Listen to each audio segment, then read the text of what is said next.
அவசரம் பார்க்கும்போது ஒரு சந்தோஷம். ஸோ நான் நிறையா செய்திகளை நான் கொண்டு வரக்குள்ள ஏன்னா எனக்கு கொடுக்குற நேரம் ரொம்ப குறைவான நேரம், நான் ரொம்ப அதிகமாக எழுத முடியாது.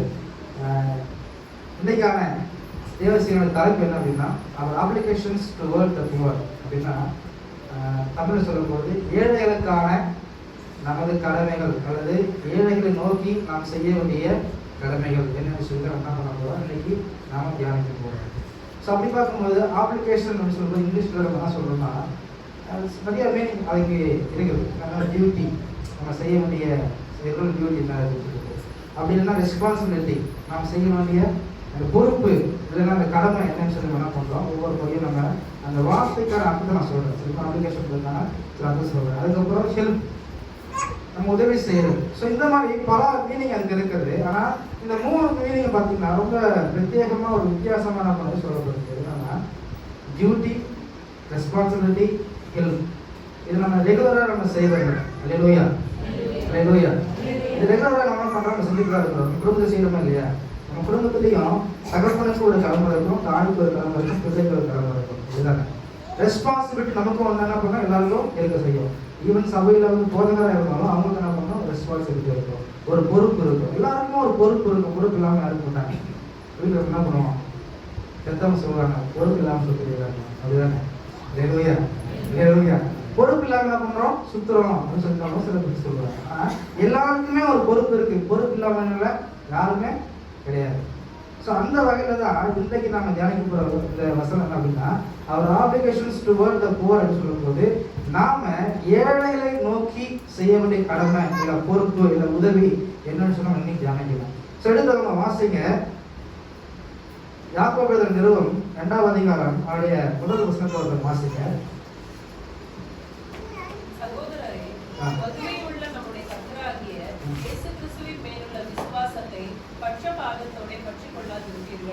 அல்லேலூயா, அல்லேலூயா. இயேசு கிறிஸ்து மேல இருக்கிற அந்த விசுவாசத்தை என்ன பண்ணாதீங்க, பட்சபாதமா பற்றி கொள்ளாதீங்க.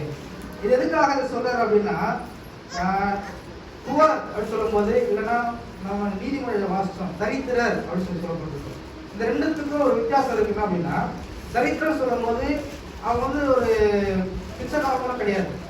ஏன்னா அவங்க சோம்பேறி சொல்லலாம், அந்த மாதிரி ஒரு கம்பேர் பண்ணலாம். ஏன்னா எதுவுமே செய்யாம சும்மா இருந்து தரித்திரம் பண்ண வீட்டுக்கு வரும், எந்த காரியம் செய்ய முடியாம பண்ணுவாங்க. நிறைய வருமானம் எல்லாம் போய் கடன்ல போய் இருந்து ரொம்ப கஷ்டப்படுற ஒரு நிலைமை தான் நம்ம பண்ண முடியும் சொல்லுவாங்க. ஸோ அதை என்ன செய்யலாம், தரித்திரன்னு சொல்லலாம். ஆனால் அதே சமயத்தில் புவர் சொல்லும்போது ஏழை அப்படின்னு சொல்லுவாங்க இல்லையா? ஏழைன்னு சொல்லும் போது என்னெல்லாம் நம்ம கிட்ட இல்லை அப்படின்னு பார்க்கும்போது அவங்க தான் ஏழை சொல்லுவாங்க. உதாரணத்துக்கு வாசிங்க, அதே ஒன்றா அதிகாரத்தில் யாக்கோபு 1:27 வாசிங்க.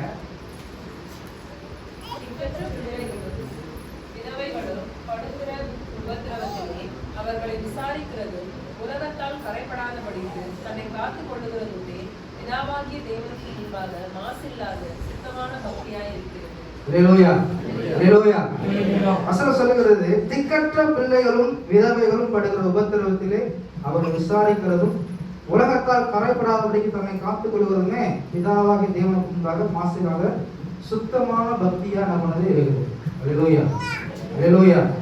நம்ம இன்றைக்கு எத்தனை பேர் நம்ம விதவைகளை விசாரிக்கிறோம், திக்கற்றவர்களை நம்ம கவனிக்கிறோம், அல்லது நம்ம வந்து அனாதைகளை நம்ம என்ன பண்றோம், ஆதரிக்கிறோம். அதை நம்ம இன்னைக்கு தியானிக்கிறோம், அப்படிதான் தியானிக்கிறோம். இந்த 3 விஷயம் பாருங்களேன். இவங்க தான் ஏழை. ஏன் சொல்லலாம் அப்படின்னா, எதுவுமே இல்லாம இருக்கிறாங்க. முதல் விதவை சொல்ல பார்க்கும்போது அவங்க கணவர் இல்லை, மேக்சிமம் அவங்க சொந்த வீட்டுக்கான்னு தெரியாது, அவங்களுக்கு டெய்லி வருமானம் என்ன வரும்னு தெரியாது, பிள்ளைகள் எப்படி வளர்க்குறாங்கன்னு தெரியாது, அவங்க எப்படி சாப்பிட்றாங்க, என்ன உடம்பு ஊட்டுறாங்கன்னு தெரியாது, அவங்க எந்த நிலைமைறாங்கன்னு தெரியாது. ரெண்டாவது அனாதைகள் பார்த்தீங்கன்னா சில நடிகர்கள் ஹோமில் சேர்த்து வச்சுருப்பாங்க. அவங்களாம் வந்து என்னன்னா யாராவது உதவி செஞ்சாதான் பண்ணுவாங்க. ஒரு நாள் சாப்பாடு, ட்ரெஸ் யாராவது கொடுத்தாங்கன்னா அந்த பழைய துணி போட்டுருப்பாங்க, கொடுத்ததான் என்ன பண்ணோம், துணி. ஸோ இந்த மாதிரி பல இடத்துல பார்த்தீங்கன்னா இவங்க தான் என்ன பண்ண சொல்லுவாங்க, ஏழைகள் சொல்லலாம், அல்லது ரொம்ப புவர், ரொம்ப என்ன சொல்றது, அடிமை கணக்கு கீழே இருக்க மாதிரி சொல்லலாம். நமக்கெல்லாம் வந்து தொட்டியாக ட்ரெஸ் இருக்கிறோம், அழகாக நம்ம வச்சு ரொம்ப கொடுத்துருக்கோம். அது சபை நம்ம என்ன பண்ண சொல்லவே தேவையில்லை. நல்லா நம்ம எல்லாம் பண்ணுவீங்க, யாருக்கான ட்ரெஸ் போட்டாலே காட்டுவோம். அதுதானே நான் போட்ட ட்ரெஸ் நல்லா இருக்கேன், நீ போட்ட ட்ரெஸ் நல்லா இருக்கா பண்ணுவோம். நம்ம ஒருத்தர் பேசுவோம், அது பெட்ரோல் ரொம்ப ரொம்ப அதிகமாகும். அதுதானே இன்னும் சொன்னாலும் எல்லாருடைய ஒரு மாதிரி நான் பார்க்குறீங்களா? சரி, அப்ப பாருங்க, இந்த வசனத்தின்படி பார்க்கும் பொழுது திக்கற்ற பிள்ளைகளும் விதவைகளும் அனாதைகளும் இவங்க நம்ம ரொம்ப ஏழ்மையான ஜனங்கள். ஸோ இவங்களுக்கு உதவி செய்கிறதுக்கு ஆண்டு சொல்லுவாரு. பழைய ஏற்பாடு ஆண்டு சொல்லியிருப்பாரு, புதிய ஏற்பாடு என்ன சொல்லியிருப்பாரு, ஆண்டு சொல்லியிருப்பாரு. இதை நம்ம இன்னைக்கு ஒருபோதும் மறந்துடக்கூடாது. இந்த 3 பேர் நம்ம ஒருபோதும் மறந்துடக்கூடாது. முக்கியமான ஒரு நபர் சொல்லலாம், ஆண்கள் சொல்லலாம். அது கிறிஸ்தவர்களாக இருக்கிறாம இந்த 3 பேர் என்ன பண்றாரு, என்னைக்கும் மறந்துக்கூடாது. அல்லேலூயா, அல்லேலூயா. அது பார்க்கும்போது முதல் ஆள் பார்க்கும்போது பார்த்தீங்கன்னா ஓல்ட் டெஸ்டமென்ட்ல பார்ப்போம். லேவியர் புத்தகத்துல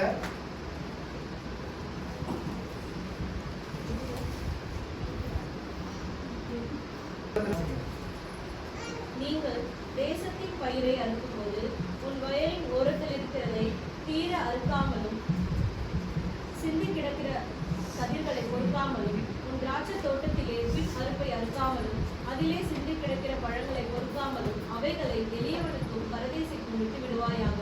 நான் உங்கள் தேவனாகிய கர்த்தர். அல்லேலூயா.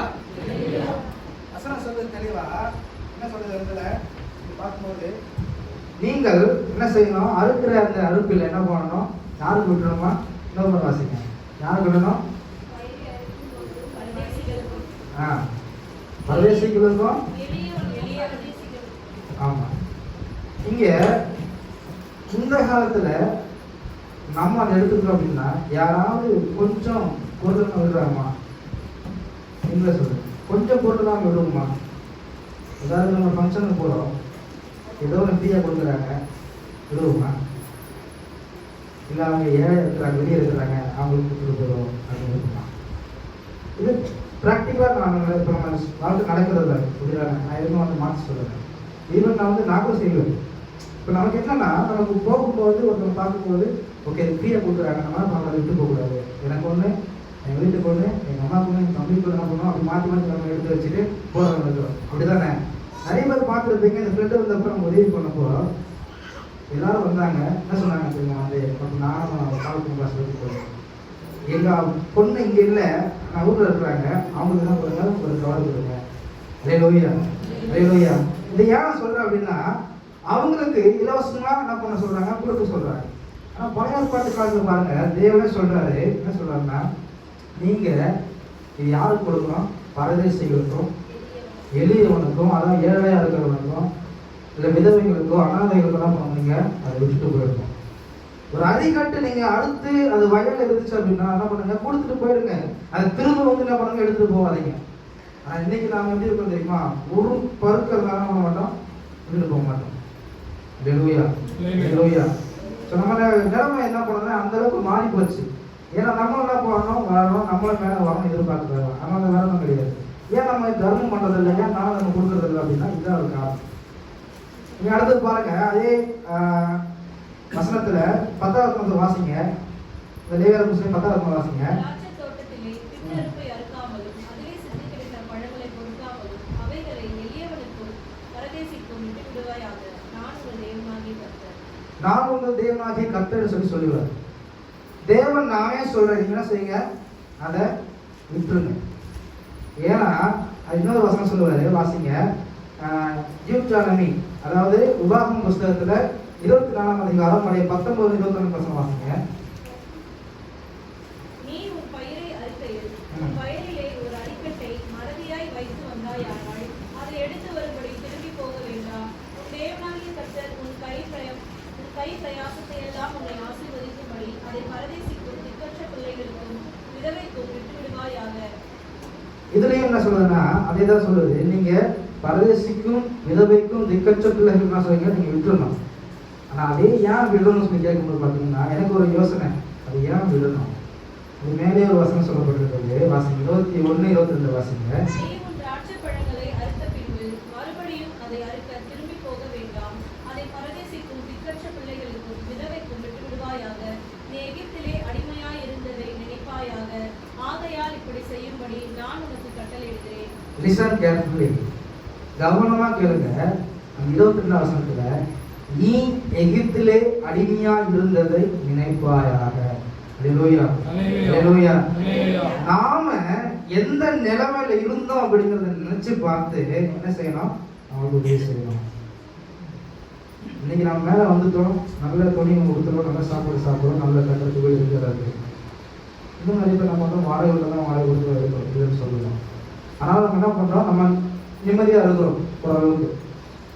ஆனால் வெளியில் பாருங்க எவ்வளோ பேர் தங்கத்துக்கு வீடு இல்லாமல் அந்த டென்ட் அடிச்சு பார்த்துருக்காங்க. இப்போ பக்கமாக பார்த்தீங்கன்னா பிரிட்ஜுக்கில் இல்லை திருமணம் பிரிட்ஜுக்கில் இல்லை சைடில் பார்த்துருக்காங்க. அவங்க சாப்பிட்றது கிடையாது, அவங்க போட்டுருக்க ட்ரெஸ் எடுத்துன்னு பார்த்துருப்பீங்க. ஏன் ஈவன் நம்ம வெளியே பார்க்க வரும்போது பிக்சருக்கு நிறைய பேர் வருவாங்க இல்லையா, அவனையும் பார்த்துருப்பீங்க. எதுக்காக சொல்கிறேன் அப்படின்னா, நீங்கள் எகிப்திலே இருந்ததெல்லாம் பண்ணுங்க, நீங்கள் நினைச்சு பாருங்க. ஸோ நாம எப்படி இருந்தோம், அந்த காலத்தில் நம்ம எப்படி வாழ்ந்து எப்படி இருந்தோம்னு சொல்லி என்ன பண்ணோம் நினைச்சு பார்க்கணும். ஏன் அப்படின்னா சொல்லவே தேவையில்லை. அதனால என்ன பண்ணுவோம், பக்கத்தில் ஒரு மாதிரி செஞ்சாங்க நம்ம பக்கத்தில் கொடுத்து அந்த அளவுக்கு இருப்பாங்க. ஆனால் இப்போ பக்கத்து இடத்துல நம்ம வாங்கிட்டு நம்ம சாப்பிடுவோம், நம்ம வீட்டில் செய்ய மாட்டோம். லேலூயா லேலூயா. அப்படின்னா நம்ம வீட்டில் சமைக்கிறதே கிடையாது, டேரெக்டாக ஆண்டு என்ன பண்ணிடுவோம், ஆர்டர் பண்ணிடுவோம். அப்படிதானே எல்லாம் என்ன பண்ணுறோம், டோட்டலாக என்ன பண்ணுறது சேஞ்ச் ஆகும். இந்த காலம் சேஞ்ச் ஆக என்ன பண்ணுறாங்க, எல்லா விஷயத்தையும் அப்படி மறந்து மாறி என்ன பண்ணுறோம் வாங்கிட்டு. ஆர்டர் சொல்லாது இங்கே என்னன்னா, நீங்கள் திக்கற்றவர்களையும் அனாதையும் விதவையும் என்ன செய்யணுங்க நினைங்க, அவங்களுக்கு கனம் பண்ணுங்க. அவங்க என்ன செய்யுங்க கனம் பண்ணுங்க. வேதத்தில் தெளிவாக உதாரணத்தில் பார்த்தீங்கன்னா நம்மளால் தெரிஞ்ச ஒரு வேலை போய் நான் சொல்லியிருந்தேன். என்னன்னா லாசருக்கு தெரியும், நமக்கு லாசரையும் ஐஸ்வர்யம் வந்தது தெரியும் நமக்கு இல்லையா. அந்த கதையில் பார்த்தீங்கன்னா தெரியும், அநேக முறை நம்ம சண்டே கிளாஸ்லேயும் கேட்டிருப்போம், ஈவன் பிரசவமான சில பேருக்கு அப்புறம் கண்டிப்பாக கேட்டிருப்பீங்க. பணக்காரனா இருப்பாரு, ஒரு உயர்ந்த வஸ்திரம் கடுத்திருப்பாரு, மோதிரம் அதுக்கு செஞ்சு போட்டிருப்பாரு. ஆனா வீட்டுக்கு வெளியே பிச்சைக்காரனா இருப்பான், அவன் என்ன பண்ண மாட்டாரு, ஒரு பறக்க சோறு கொடுக்க மாட்டாரு. ஆனா அவன் என்ன பண்ணுவான், சாப்பாட்டுக்காக அந்த மேஜையில இருந்து விழுகிற அந்த ஒரு பறக்க என்ன பண்ணுவான், அந்த நாட்டு சண்டை போட்டு என்ன பண்ணுவான், அது காத்திருப்பான். அந்த ஒரு ஊமையை சொல்லியிருக்காங்க நேரத்தில் பரலோகத்துக்கு போறதுக்கு. அப்படி பார்க்கும்போது நீங்க நல்லா கவனிங்க, லாசருக்கு என்ன பண்ணுதுன்னா மரணம் வருது. மரணம் என்ன பண்றான், அவன் ஆபரகமுடைய மடியில போய் இருக்கிறான். அதே சமயத்தில் ஐஸ்வர்யம் மறுக்கிறான், அவனும் என்ன பண்ண மறிச்சு போறான். அவன் மறிக்கும் போது பாருங்க, அவன் நேராக போகும்போது கேட்குறான், அவங்க எங்க இருக்கிறாங்க, அந்த பாதாளத்தில் இருக்கிறாரு, அவர் ஆபரகம் மடியில் இருக்கிறாரு. அப்படி ஒரு இமேஜினேஷன் பாருங்க அப்படி சொல்லும் போது. அப்போ அவர் கேட்குறாரு, தாங்களுக்கு தண்ணி கொடு, தங்களை கொடுக்க முடியாத நிலைமை வருது. அப்போ அந்த ஜட்ஜ்மெண்ட் பண்ணுறாங்க. அவர் என்ன ஜட்ஜ்மெண்ட் பண்ணாங்க தெரியுமா, அவன் வந்து என்ன பண்ணா, பசியாக இருந்தான், அவன் என்ன பண்ணல, நீ ஆகாரம் கொடுக்குற, நீங்களாம் திருப்தியாக சாப்பிட்டு நீங்களாம் என்ன பண்ண வசதியாக வாழ்க்கை. ஆனால் அவன் என்ன பண்ண, நீ கவனிக்கணும். அவனும் உன்னை போல படைக்கப்பட்ட மனுஷன், அவனும் என்ன பண்ணுவான், மனிதன் தான் இல்லைன்னு சொல்றது. நீங்கள் என்ன பண்ணல, கவனிக்கணும். ஏழைகள் நம்ம என்ன செய்யணும்னா நீங்கள் கவனிக்கணும். அதுதான் சொல்றாரு. வசனத்தை வாசிங்க, மத்தேயு சுவிசேஷ புத்தகத்தில் 25ஆம் அதிகாரம் 33 to 47 வரைக்கும் பார்க்கும்போது பார்த்தீங்கன்னா தெளிவாக எழுதப்பட்டிருக்கோம். 33 வாசிங்க நடத்துவாங்க.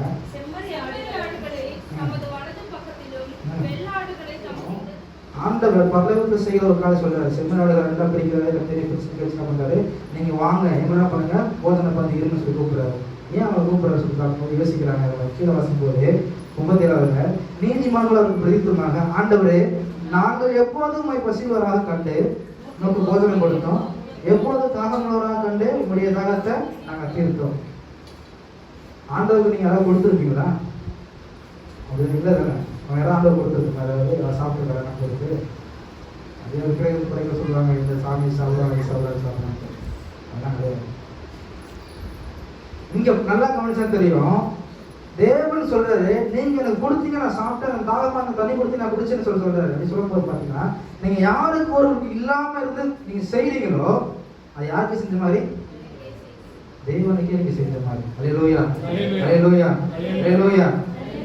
நம்ம ரொம்ப கத்துக்க வேண்டிய ஒரு விஷயம். இன்னைக்கு தர்மம் பண்றது, எங்க பாட்டு எப்படி சொல்றாங்க, தர்மம் தலைக்காரன்னு சொல்லுவாங்க.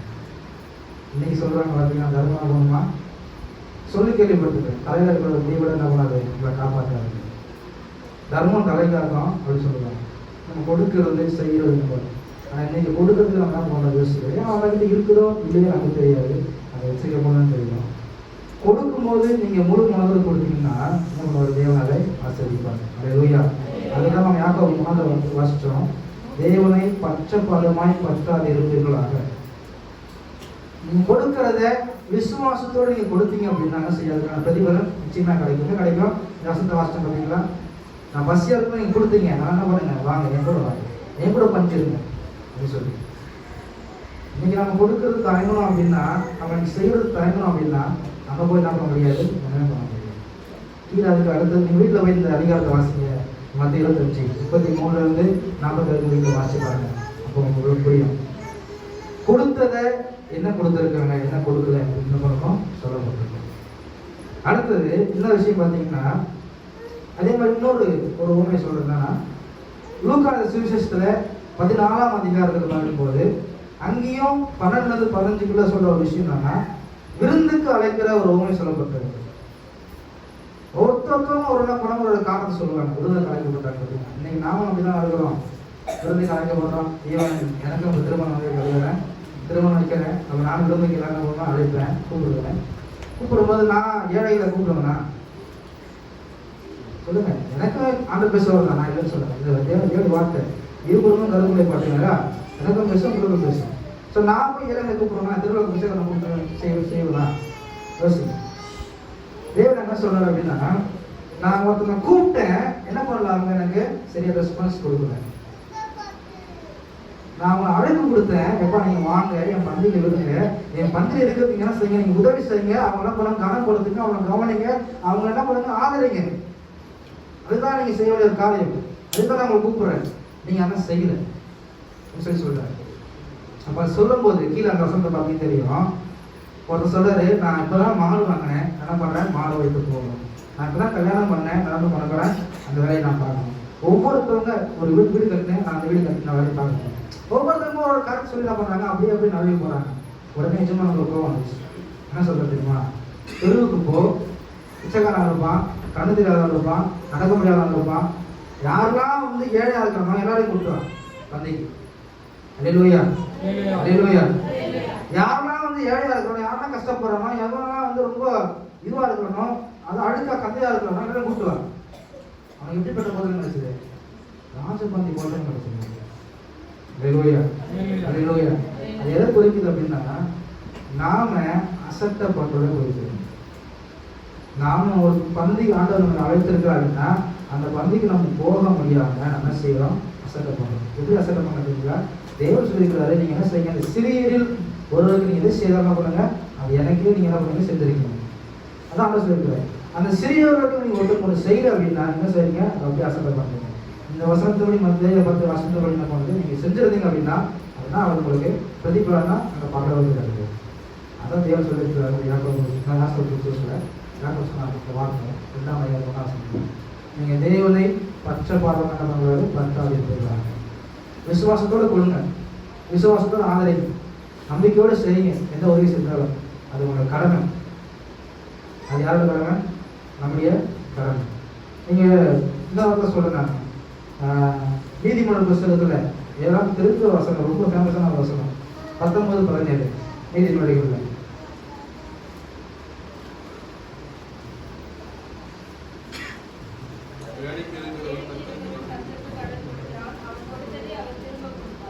நல்லா கவனிங்க, ஏழைக்கு இறங்குகிறவனுக்கு நாம் சிலர் கர்த்தருக்கு நீங்க சொல்லி கடன் கொடுக்கணும். கர்த்தருக்கு நாம் கடன் கொடுக்க முடியுமா, அவங்கதான் நமக்கு படியா இருக்கிறவர், அப்படிதானே? நாமும் போய் அவருக்கு படி கொடுக்க முடியுமா, இந்தாங்க இதை வச்சுக்கங்க நான் நாளைக்கு வாங்கி வந்த மாதிரி சொல்ல முடியுமா, முடியாது. இப்போ கர்த்தருக்கு நாம கடன் கொடுக்கணும்னு சொல்லும்போது அதை எப்படி நம்ம எடுத்துக்கணும் அப்படின்னு சொல்லி பாருங்க. கீழே பாருங்க, அதை சொல்ல வாசிக்க அப்படியே தேவசன் வாசிங்க 19-17.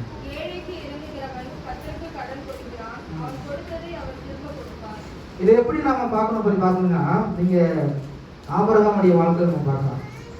ஆபிரகாமுக்கு என்ன அப்படின்னா, தேவன் கொடுத்த வாக்கு என்ன சொல்லியிருக்காரு. தேவனும் ஆபிரகாமுக்கு கீழ்ப்படி நடந்ததுனால என்னாச்சுன்னா, ஆபிரகாமுடைய பிள்ளைகள் என்னாச்சுன்னா 6 லட்சம் பேர் மனதில் இருக்கிறாங்க.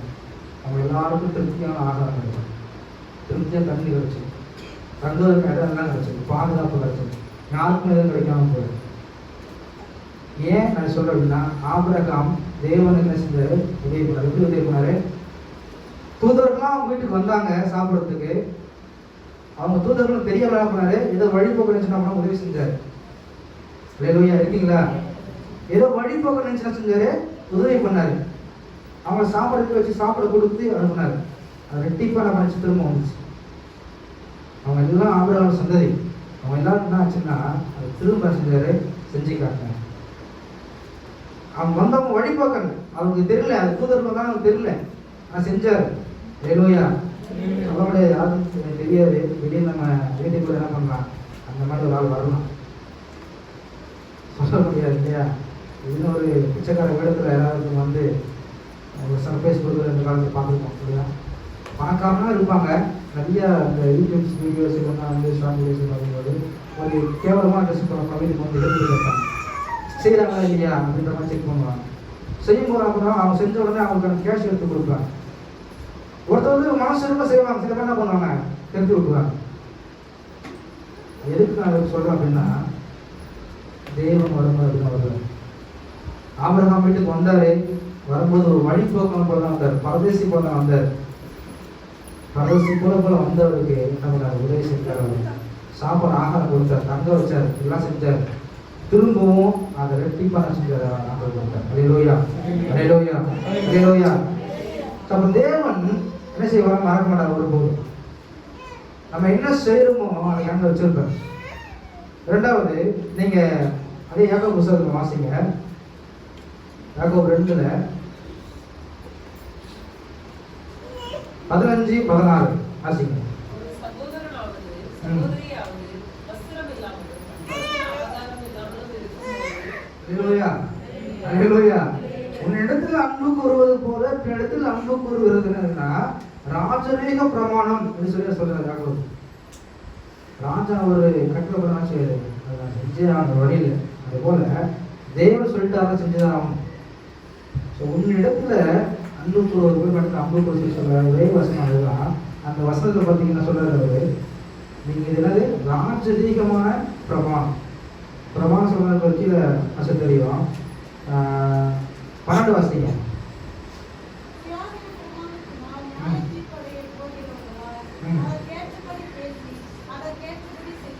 நல்லா கவனிங்க.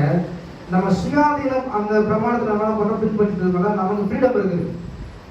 ஏசு இப்படி சொல்லிட்டு போயிட்டாரு, நம்ம என்ன பண்ணலாம், செய்யலாம், செய்யாமல் போகலாம், நம்மளோட ஃப்ரீடம். ஆனால் பழைய ஏற்பாட்டில் செஞ்சாதான் என்ன பண்ண முடியும், இருக்க முடியும், இல்லை இருக்க முடியும். செய்யலாம் என்ன பண்ணது, நாட்டில் இருக்கணும், கண்டிப்பாக இருக்கணும், மாறணும். இப்போ நம்ம கிருமையாக இருக்கிறோம், ஆனால் என்ன பண்ணுறதுல ஃப்ரீயாக இருக்கும், அந்த மாதிரி செஞ்சுக்கலாம். தப்பு பண்ணாமல் ஆர்டர் பண்ணி போய்க்கணும், சரியாக போச்சு.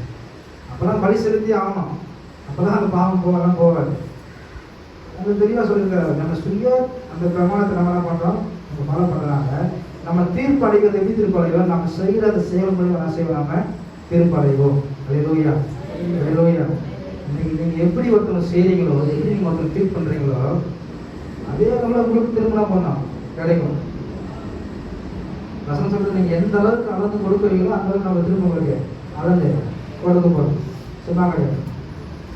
நீங்கள் ஒருத்தர் ரொம்ப நீங்கள் க்ரஷ் பண்ணுறீங்களா, ரொம்ப அவங்க நொறுக்குறீங்களா, ரொம்ப கஷ்டப்படுறீங்களா, வேதபாலத்தில் வந்தீங்களா, அவங்க கண்டு விட்டு தேவன் கதறாங்களா, தேவன் காமிப்பார். அதே ஆக்ஷன் வச்சு உங்களுக்கு என்ன செய்வார், உங்களுக்கு தகுந்த பிரதிபலன் கொடுப்பார். ஹல்லேலூயா, ஹல்லேலூயா. லவ் யுவர் நேம் சொல்லும்போது லவ் வந்து ரொம்ப கிரேட். யாரும் நம்ப முடியாது, விஷயத்தை நேசிச்சிட முடியாது. எல்லாம் சொல்லிடலாம், ஈஸியான விஷயம் அப்படின்னு சொல்லிடலாம், அதுதான் கஷ்டமே. இப்போ நம்ம யாரும் நமக்கு அதிகமாக நேசிக்க முடியாது. ஒருத்தருக்கு நம்ம எப்படி இருக்குன்னு தெரியாது.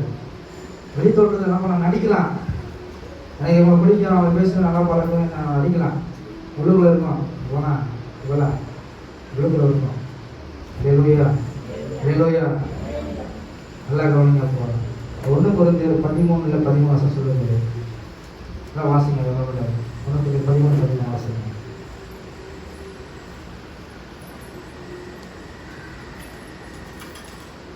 இப்பொழுது விசுவாசம், நம்பிக்கை, அன்பு இம்மூன்றும் நிலைத்திருக்கிறது. இவைகளில் அன்பே தெரியுது. அன்பு தெரியுது. நீங்க விசுவாசம்னாலும் சரி, அடுத்தது நம்பிக்கைனாலும் சரி, அன்பா இல்லைன்னா இது எல்லாமே போச்சு. ஹல்லேலூயா, ஹல்லேலூயா. நீங்க ஒருத்தர் நேசிக்கல அப்படின்னா என்னாச்சுன்னா எல்லாம் மொத்தம் போச்சு. அதனால லவ் யுவர் நெய்பர், ஒரு இடத்துல அன்பு கூறுவது போல் பிழைத்து அன்பு கூறுவாயாக. அதுதான் ராஜரீக பிரமாணம். அதை செஞ்சீங்கன்னா அது இப்போ கடமை. அதுக்காக சொல்ல வரணும், நான் ஒரு அப்ளிகேஷன் தான் பண்ணணும். டுவார்ட்ஸ் த போல் சொல்லும்போது நீங்கள் அந்த ஏழைகளை நோக்கி நம்ம என்ன செய்யணும், அந்த கடமைகளை நம்ம செய்ய ஆரம்பிக்கணும். முதல் கடமை, அவங்க அவங்க ஏற்கிறது என்ன தெரியுமா? நமக்கு நல்ல உடை இல்லையே, நல்ல ஆகாரம் இல்லையே, கண்கடாக இல்லையே, அவங்க ஏற்க. ரெண்டாவது, அவங்க யாரும் நேசிக்க ஆளுநர்கள் தவிக்கிறவங்க இருக்கிறாங்க. ஹல்லேலூயா, ஹல்லேலூயா. நேசிக்கிறவங்க இல்லையே சொல்ல பண்றாங்க, ஏற்கிறவங்க இருக்கிறாங்க. கடைசியாக என்ன பண்ணுறாங்க? சுவிசேஷத்தை அவங்க நிறைவு. நீங்கள் நேசித்தலே போது அவனே வந்துடுவாங்க ஆட்டோமேட்டிக்காக. அவங்க தேவையான கொடுத்துட்டு நேசித்தலே போகிற ஆட்கள் என்ன பண்ணுவாங்க? வந்துடுவாங்க. அதுதான் யாருக்கும் சொல்லிட்டு 8 சொல்லியிருக்கிறாரு. நீங்கள் விசுவாசம் இருக்குன்னு சொல்லிட்டு என்ன பண்ணல, நீங்கள் கிரியையில் காட்டல. தேவனுக்கு விசுவாசம் இருக்குது, நான் பரலோகம் போவேன், நான் செய்வேன், எனக்கு கிடைக்கும் சொல்கிறீங்க. விசுவாசம் இருக்கிறத தவிர அதை நான் செய்யலை. ஆனால் செய்வேன், கடமை இருந்தது, அந்த கடமை நான் செய்யலை. போக சொல்றாரு, சுவிசேஷம் என் மேல் விழுந்து என்ன பண்ணுது? ஒரு கடமை. அந்த கடமை நான் செய்ய மாட்டேன்னா என்ன ஆகும்? அவங்க நடந்து தான் போவாங்க. இன்னைக்கு நாங்கள் செய்ய வேண்டிய ஒரே ஒரு இந்த டிசம்பர் மாதத்தில் முதல் இந்த மாதத்தில் பார்த்தீங்கன்னா அவங்க கேர் பண்ணணும். முக்கியமாக ஏழைகளை, அனாதைகளை, விதவைகளை, திக்கச்சவர்களை, இவங்க ஆதரவற்றவர்கள் என்ன செய்யணும்? நாம கேர் பண்ணணும், கவனிக்கணும். அதோட வசனத்தை கடைசியாக வாசி முடிச்சிருவோம். மற்ற 25-39 வாசிங்க.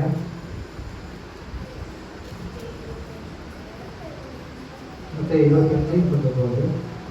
எப்பொழுது உம்மை வியாதியுள்ளவராகவும் காவலில் இருக்கிறவராகவும் கண்டு உம்மிடத்தில் வந்தோம் என்பார்கள். மற்ற 25-39